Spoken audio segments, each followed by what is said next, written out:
জুলাই আন্দোলনের নির্মমতা বিভৎসতা কাঁদিয়েছে গোটা বিশ্বকে।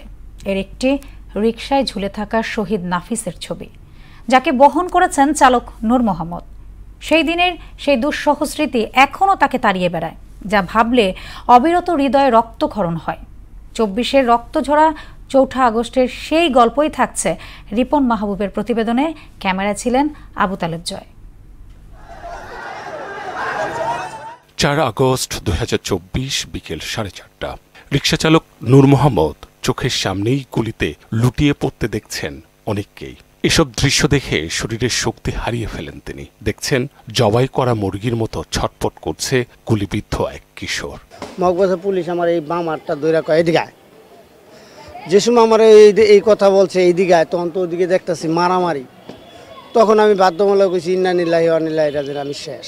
শহীদ নাফিসকে বহন করা সেই ছবি মুহূর্তে ছড়িয়ে পড়ে সোশ্যাল দুনিয়ায়, যা দেখে চোখের পানি ধরে রাখতে পারেননি কোনো মানুষ। রাজপথে সন্তানদের উপর পুলিশি বর্বরতার দৃশ্য খুব কাছ থেকে দেখেছেন নূর মোহাম্মদের মতো অসংখ্য রিকশা চালক। 10 নম্বর ছিলাম, অনেক মানুষ আহত হয়েছে, তখন আলোকে নিয়েছি। আমাদের কাছে যে সাহায্য চাইছিল আমরা যতটুকু সম্ভব সাহায্য করছি। গুলি খাওয়া পড়ে গেছে, রিকশার বার তুলে নিয়ে চলে গেছে। গণ অভ্যুত্থানের 1 বছর পেরোলেও নাফিজের লাশ বহনকারী রিকশা চালক নূর মোহাম্মদ সেদিনের দুঃসহ স্মৃতি এখনো ভুলতে পারেননি। লাশটা এই যে নামাজে যেরকম সেজদা দেয় না, এরকম সেজদা দেয়া পড়ে রয়েছে।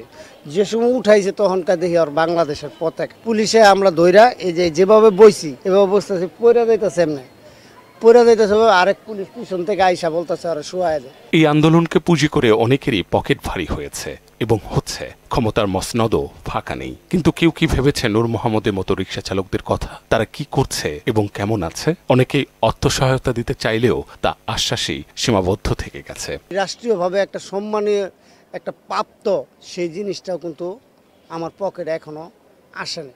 আমার নিয়ে তো সবাই পুতুল খেলতে আছে।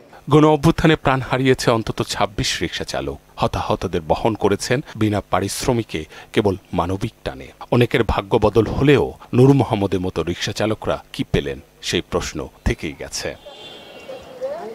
জুলাই আন্দোলনে যখন পাখির মতো মানুষ মরছিল, তখন এই এক একটি রিকশা হয়ে উঠেছিল এক একটি অ্যাম্বুলেন্স। এবং সেই রিকশা যারা চালাচ্ছিলেন তারা দেখিয়েছেন নিজের জীবনকে বাজি রেখে সর্বোচ্চ মানবতার উদাহরণ।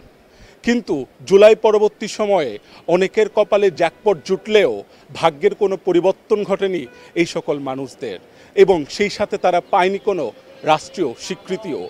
এই নিয়ে অবশ্য তাদের নেই কোনো অভিযোগ। মানবতার সর্বোচ্চ উদাহরণ দেখাতে পেরে তারা রয়েছেন সন্তুষ্ট। মাহবুব হাসান, রিপন, মোহনা সংবাদ, ঢাকা।